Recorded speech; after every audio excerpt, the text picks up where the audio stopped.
Hey everyone, this is a short video to walk through one of the fast routes that we have for the opening parts of the tower. The secret to this route is to simply start your run based on a particular in-game Palia time. So all of these moving platforms, the walls, the spinning rocks, these two pair of green moving platforms, they're all always in sync with a particular in-game time in the top right corner. So in order to do this route, all you have to do is time the start of your run to any multiple of 4 plus 1 minutes. So a multiple of 4 would be 0, 4, 8, 12, 16, and so on. And then a multiple of 4 plus 1 would be 1, 5, 9, 13, 17, on. Apologies for making you do a little bit of math, but trust me, it's worth it to learn a route like this because it'll make the beginning of your run a lot more consistent because you always encounter the same cycle, and it also prevents you from losing 5 to 10 seconds on pesky platform cycles because nothing was timed right. So let me go ahead and just start a run here. I'll time it to 9:08 plus 1, so 9:09 is when we'll leave, and I'll discuss as I'm running some of the things that I'm paying attention to. You might not do the beginning of this run as fast as I do. So like if it takes you like 2 or 3 seconds more to get through certain parts, I will discuss at the end of the video how you can modify that starting time in order to accommodate however fast you get through these sections.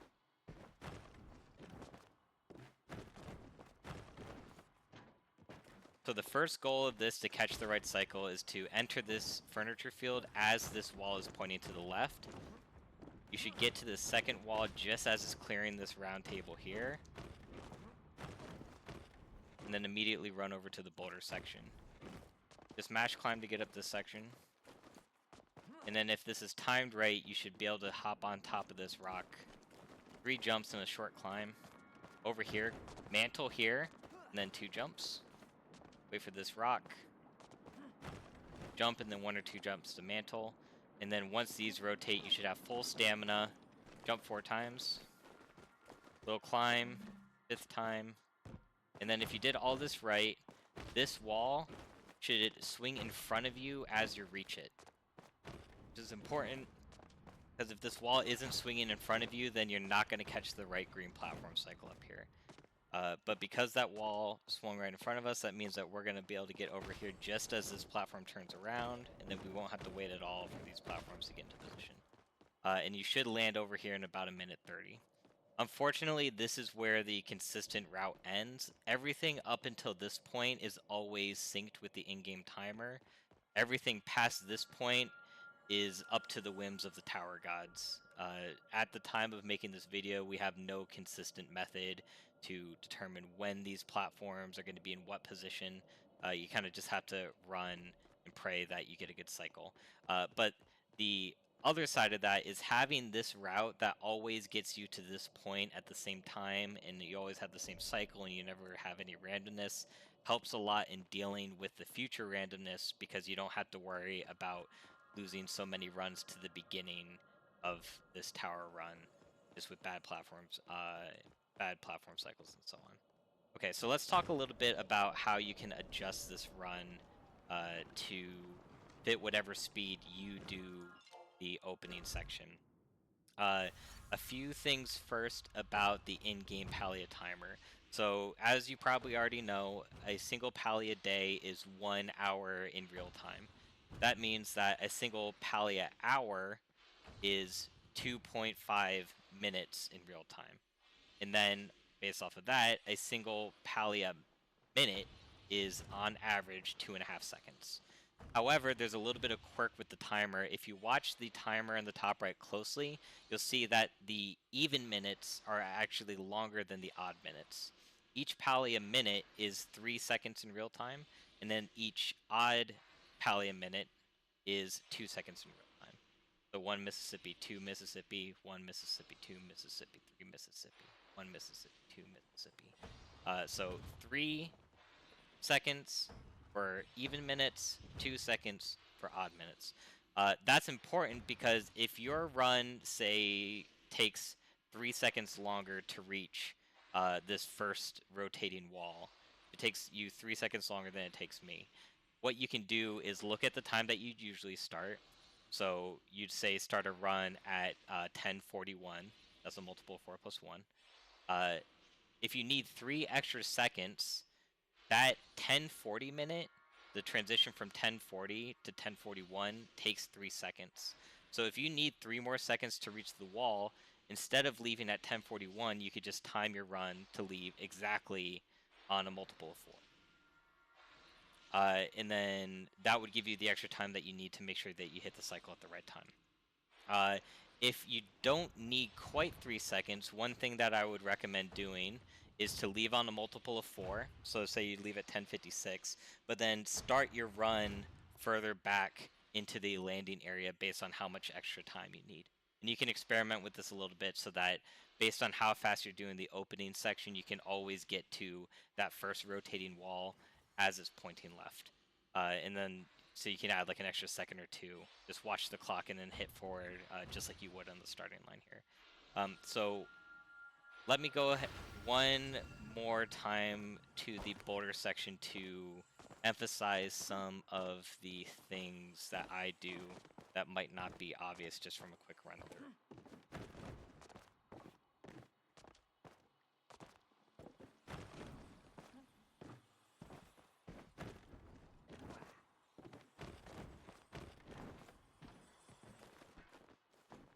So wall to the left.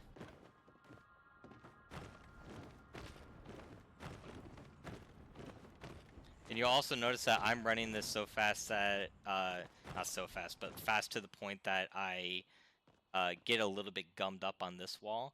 So just like I was saying, you could back up off the line to give yourself a little bit to like reduce the amount of time. If you find yourself going faster than leaving at 4 plus 1 would normally warrant, you can back up off the line a little bit. So leave at 4 plus 1 intervals, but back like half a second off the line so that you get a more comfortable cycle second wall. Okay, so this bouldering section, some things to note. This first ledge can be kind of glitchy. If you grab it on the right here, you see that you climb a little bit extra going up. You don't mantle immediately. So one thing to note is to aim for the middle of this, and then you'll get an instant mantle. I like to go up the right side of this wall, just because I feel like the top of this is less buggy mantle. And then finally, I like to give a little hop right here, going up onto the green section. Because otherwise, sometimes you can get a little mantle like this. So I go up the right side, and then jump. For this next part, due to how stamina works out, it's important to not mash climb all the way up.